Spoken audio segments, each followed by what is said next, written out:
नमस्कार। मैं चौहान दिलजीत सिंह अहमदाबाद सह प्रमुख आप लोगों से बहुत ही ज़रूरी चीज़ की मंत्रणा करना चाहता हूँ। जिस प्रकार अभी हमारे पैरामिलिट्री एसोसिएशन के थ्रू या हमारे दबाव के थ्रू सरकार ने जो कुछ हमारे 50% जीएसटी माफ़ किया है, और आप लोगों से मेरा एक ख़ास करके अनुरोध है कि जो दीपेश भाई पटेल का जो पैरामिलिट्री एसोसिएशन का फेसबुक पे, यूट्यूब के ऊपर चैनल है, उसको सब्सक्राइब कीजिए। अपने आसपास पड़ोसी इन सबको इस चीज़ की में अवगत कराइए कि हम क्या चीज़ हैं और सरकार हमारे साथ किस प्रकार से भेदभाव करती है। हम फ्रंट लाइन होकर भी नहीं दिखाई दे रहे हैं उनको। और अभी जो चुनाव का माहौल चल रहा है, इसी हिसाब से मैं आप लोगों से सबसे अनुरोध करता हूँ कि जितना हो सके ऑनलाइन रहिए और अपने आप को अपडेट रखिए, एसोसिएशन में जुड़े रहिए। आप लोगों के वेलफेयर की बातें हैं, आप लोगों के हक़ की बातें हम सरकार के थ्रू करते हैं, पर आप लोग जो हमारी मीटिंग कभी हम करते हैं भी अहमदाबाद या आउट में, तो उस चीज़ को आप अटेंड नहीं करते। आप नहीं भी अटेंड कर सकते तो कम से कम आप सोशल मीडिया पे रहिए, हमारे फेसबुक उस पर रहिए।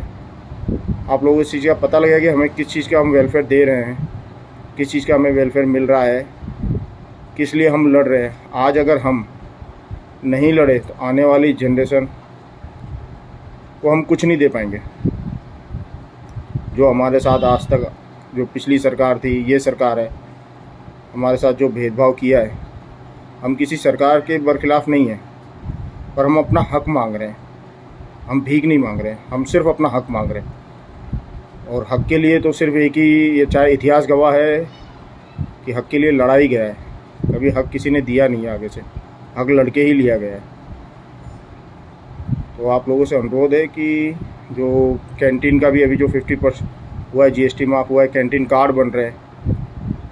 किसी भी चीज़ की प्रॉब्लम आती है तो आप दीपेश भाई है, बसंत भाई है, तुलसी भाई है, और भी जिला अध्यक्ष हैं, उन सबसे आप संपर्क कीजिए। हमसे जितनी भी सहायता होगी आप लोगों की हम भरपूर सहायता करेंगे। आप लोगों जैसे ही का फॉर्म फिलअप होंगे, ग्रुप में डाल दिए जाएंगे, उसको भर के अपने अपने शहर प्रमुख को, जिला प्रमुख को आप उस चीज़ को दीजिए। क्योंकि आपको जो इस चीज़ की फैसिलिटी, आपके परिवार, आप नौकरी पे है या रिटायरमेंट हैं या नौकरी बीच में आपने छोड़ दी है, उस चीज़ का आपको उसका वेलफेयर मिल सके। और हमारे साथ सोशल मीडिया के थ्रू तो आप जुड़े ही रहिए, ख़ास करके दीपेश भाई है, वसंत भाई है, इन लोगों से जुड़े रहिए। तो आप लोगों के वेलफेयर के लिए वो अपना हर चीज़ का वर्चस्व बलिदान कर रहे हैं। तो आप लोगों से अनुरोध है कि उस चीज़ समझिए, किसी की आप भी समझिए, आपके लिए ही लड़ रहे हैं और वो किसी के लिए नहीं लड़ रहे हैं, सिर्फ आपके लिए लड़ रहे हैं। तो उनकी जो मेहनत कर रहे हो उसको सफल बनाने में आप सबका सहयोग रहेगा, तो ही हम अपना हक़ ले पाएंगे। आने वाले हमारे बच्चे, हमारे जो पीढ़ी आएगी, उसको हम कुछ दे पाएंगे। धन्यवाद, मेरी बात को समझिए। और अभी चुनाव का माहौल है, आराम से रहिए, अच्छे से वोट दीजिए। अपना हक़ और हमें लेकर रहना है, कैसे भी लेकर रहेंगे। हम सरकार से यही अनुरोध करते हैं कि हमें हमारा हक़ दे दीजिए। हम कुछ ज़्यादा नहीं मांग रहे हैं, हमें हमारा हक़ दे दीजिए बस। हमें कुछ नहीं चाहिए, हमें कोई किसी से कोई गिला नहीं है, शिकवा नहीं है, पर हमें हमारा हक़ दे दीजिए। हम प्रधानमंत्री जी से, सीएम साहब से, होम मिनिस्ट्री साहब से यही चीज़ की दरख्वास्त कर रहे हैं।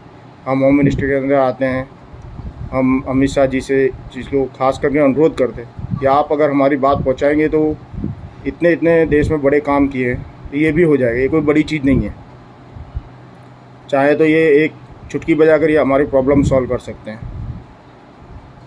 तो हमारे अनुरोध है कि सब लोग इस चीज़ को समझिए और जितना भी हो सके सोशल मीडिया पे अपडेट रहिए। दीपेश भाई का है ख़ास करके, उन्होंने जो पैरामिलिट्री एसोसिएशन का बनाया फेसबुक, यही चीज़ मैं आप लोगों को समझाना चाहता हूँ कि आप अपना हक़, आपको हक़ मिलेगा, पर उसके लिए आपको संघर्ष करना पड़ेगा। बिना संघर्ष के, बिना थाली के अंदर रोटी आती है पर रोटी को उठा के खाया जाता है, रोटी अपने आप मुंह में नहीं आती। इस चीज़ को समझिए, मेहनत से ही उसका श्रम का ही फल मिलेगा। धन्यवाद। जय हिंद, जय भारत।